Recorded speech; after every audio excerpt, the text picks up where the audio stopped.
జాతీయవాద జర్నలిజానికి అసలైన వేదిక నేషనలిస్ట్ హబ్ ని సబ్స్క్రైబ్ చేసుకోండి.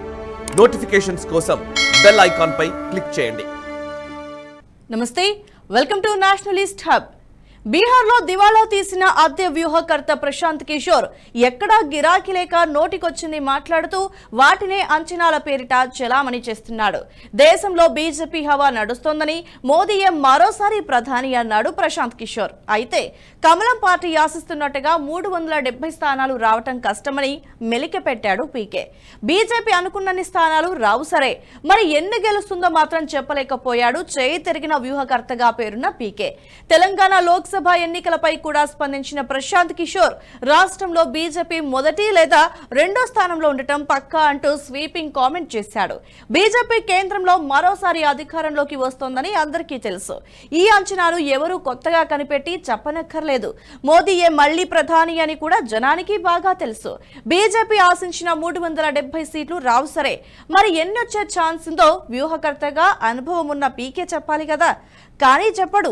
అందరూ అనుకునే పిచ్చాపాటి మాటలనే చెప్పి బ్రేకింగ్ న్యూస్ లో స్థానాన్ని సంపాదించుకుంటాడు. తెలంగాణ ఎన్నికల్లో బరిలో బీజేపీ మొదటి స్థానం సంపాదించుకుంటోందా లేదా రెండో స్థానానికి పరిమితమవుతోందా అనేది అంతటా వినపడుతున్న చర్చ. 10 ఏళ్లుగా ఎన్నికల వ్యూహకర్తగా పనిచేస్తున్న ప్రశాంత్ కిషోర్ తెలంగాణలో బీజేపీకి ఎన్ని స్థానాలు వస్తాయో సంఖ్య వెల్లడించనక్కర్లేదు. ఏ స్థానంలో ఉంటుందో అదైనా ఖచ్చితంగా చెప్పాలి. 1 లేదా 2 స్థానంలో ఉంటుందని చెప్పడానికి వ్యూహకర్త ఎందుకు? ఇంగితం ఉన్నవారెవరైనా చెప్పగలరు. మన దేశంలోనే కాదు, ప్రపంచంలోని ఏ దేశంలో అయినా ఎన్నికల వ్యూహకర్తలకు అనేక పరిమితులుంటాయి, పరిధులు ఉంటాయి.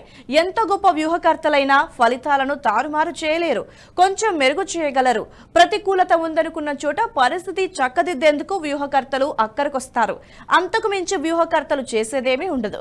ప్రశాంత్ కిషోర్ చాలా పెద్ద అద్దె వ్యూహకర్త అయితే రాహుల్ గాంధీని ప్రధానమంత్రిని చేయొచ్చు, లేదా తానే ప్రధాని పీఠాన్ని అధిరోహించవచ్చు. కానీ ఇవేవి జరగవు.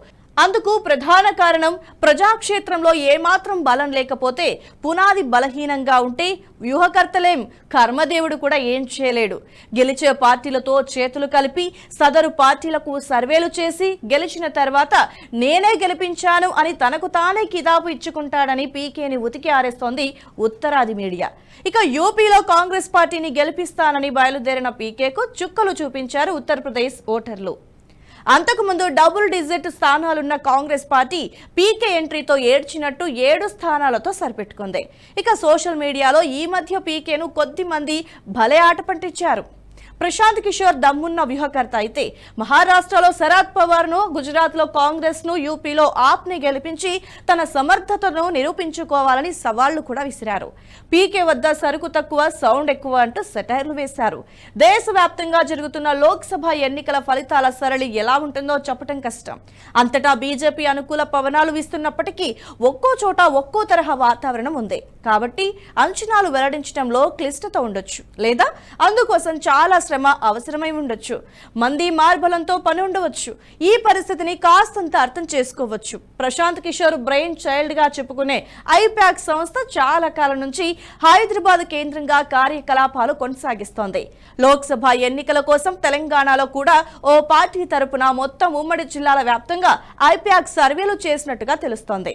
మార్చి 2వ వారంలో ఇందుకు సంబంధించిన నివేదిక కూడా సదరు పార్టీకి అందించినట్టుగా వార్తలొస్తున్నాయి. 10 జిల్లాల సర్వేలో ఐపాక్ చేసిన సర్వేలో వెల్లడైన ఫలితమే తుది ఫలితం కానక్కర్లేదు. కానీ సుమారుగా పరిస్థితి ఎలా ఉందో తెలుస్తుంది. ఎవరికిన్ని స్థానాలు వస్తాయో అజ్జాగా అర్థమవుతోంది. కానీ పీకే మాత్రం ఈ వివరాలేవి చెప్పకుండా కుడివైపు ఎడమవైపు అన్నట్టు 1 లేదా 2వ స్థానం అంటూ చిత్రమైన లెక్కలు చెప్తున్నాడు. కుడి ఎడమ కాకుండా ఇంకేముంటుందని అన్నట్టే 1 లేదా 2వ స్థానం కాకుండా ఆ తర్వాత ఎన్నో స్థానంలో ఉన్నా ఏం ప్రయోజనం అని కూడా అనాల్సి వస్తోంది. అసలు విషయం అది కాదు. పీకేకు గిరాకీ లేదు. నితీష్ కుమార్ తన్ని తరిమేసిన తర్వాత ఏం చేయాలో తెలియక రాష్ట్రాలు పట్టుకు తిరుగుతున్నాడని ఇటీవలే ఓ హిందీ పత్రిక పీకేపై వ్యంగ్య కథనాన్ని రాసింది. బీహార్లో ప్రశాంత్ కిషోర్ చేసిన రాజకీయ ప్రయోగం వికటించింది. కాంగ్రెస్, బీజేపీ సహా దేశంలోని ఏ రాజకీయ పార్టీ ప్రశాంత్ కిషోర్ విషయంలో పెద్దగా ఆసక్తిని చూపటం లేదు. తాను వీధుల పాలవ్వటానికి కారణం బీజేపీ అని ప్రశాంత్ కిషోర్ కి చెడ్డ కోపంగా ఉందట. అందుకే బీజేపీపై కొంచెం ప్రతికూలంగా మాట్లాడుతూనే పూర్తి వ్యతిరేకత ప్రదర్శించకుండా పెద్దరికాన్ని నటించేందుకు మోదీ అనుకూల వ్యాఖ్యలు చేస్తున్నాడని టాక్. మోదీ విజయం అసాధ్యమంటే ఎవ్వరూ నమ్మరు కాబట్టి బీజేపీ గెలుస్తోంది, కానీ అన్ని సీట్లు రావని పేల్తున్నాడట. సరే, పీకే సంగతి ఎలా ఉన్నా తెలంగాణలో లోక్సభ బరిలో ఎవరి సత్తా ఏంటో చూద్దాం. ఖమ్మం, హైదరాబాద్ అభ్యర్థుల ఎంపిక కోసం కాంగ్రెస్ నానా అవస్థలు పడుతోంది. మొత్తం 17 స్థానాలకి బీఆర్ఎస్ అభ్యర్థులని ప్రకటించిన వరంగల్ అభ్యర్థి కండువా మార్చేసి కేసీఆర్ కు కోలుకోలేని షాక్ ఇచ్చారు. ఉన్నంతలో బీజేపీ సేఫ్ గేమ్ ఆడుతోంది. పరిస్థితి ఆ పార్టీకి అనుకూలంగా ఉంది. మోదీ గాలి వీస్తోంది. రామ మందిర నిర్మాణ ప్రభావం ప్రచారం లేకుండానే ఓట్లు తెచ్చిపెట్టే అవకాశం ఉంది. ఇక పోటీ చేయలేక వద్దనలేక బీఆర్ఎస్ అభ్యర్థులు విచిత్రమైన పరిస్థితిని అనుభవిస్తున్నారు. గ్రేటర్ పరిధిలోని మెజార్టీ ఎమ్మెల్యే కాంగ్రెస్ గూటికి చేరేందుకు సిద్ధంగా ఉన్నప్పటికీ లోక్సభ ఎన్నికల్లో బహిరంగ ప్రచారానికి వెళ్లే పరిస్థితి లేక మౌనంగా ఉండలేక ఇబ్బందులు పడుతున్నారు. బీఆర్ఎస్ గుర్తుపై గెలిచారు కాబట్టి ఆ పార్టీ తరపున ప్రచారం చేయాలంటే ఆల్రెడీ కాంగ్రెస్ కి మాట ఇచ్చారు కాబట్టి అది సాధ్యం కాదు. అధికారంలో ఉన్నప్పటికీ కాంగ్రెస్ పార్టీకి అనేక అడ్డంకులు ఉన్నాయి. బలమైన ప్రతిపక్షంగా ఉన్న బీఆర్ఎస్ పరిస్థితి రోజు రోజుకి దిగజారిపోతుంది. అభ్యర్థుల ఎంపికతో సంబంధం లేకుండా కేవలం గుర్తు, మోదీ ప్రభావంతో గెలిచే వీలు బీజేపీకి మాత్రమే ఉంది. దీంతో కమలం అభ్యర్థులు ఇప్పటికే ప్రచారాన్ని మొదలుపెట్టారు. జనంలో దూసుకుపోతున్నారు. ఉత్తర తెలంగాణలో 3 స్థానాలు మినహా మిగతా స్థానాల్లో బీజేపీ ప్రభావం బలీయంగా ఉంది. దక్షిణ తెలంగాణలో బీజేపీ కొంచెం వెనుకబడి ఉంది. మరీ ముఖ్యంగా నల్గొండ, మహబూబ్ నగర్, మెదక్ పరిధిలో కొన్ని ఇబ్బందులు ఎదుర్కొంటోందని గ్రౌండ్ రియాలిటీని చూస్తే అర్థమవుతోంది. మొత్తం 17 స్థానాల్లో 6 స్థానాల్లో బీజేపీ సులభంగా గెలిచే వీలుందని తెలుస్తోంది. మరో 2 స్థానాల్లో గట్టి పోటీలో గట్టెక్కే వీలుంది. మహబూబాబాద్, మహబూబ్ నగర్ స్థానాల్లో కాంగ్రెస్, బీజేపీల మధ్య తీవ్రమైన పోటీ నెలకొంది. ఇందులో ఏ ఒక్క స్థానం బీజేపీని వరించినా 9 స్థానాలతో బీజేపీ మొదటి స్థానంలో ఉంటుంది. కాంగ్రెస్ 2వ స్థానంతో సరిపెట్టుకుంటోంది.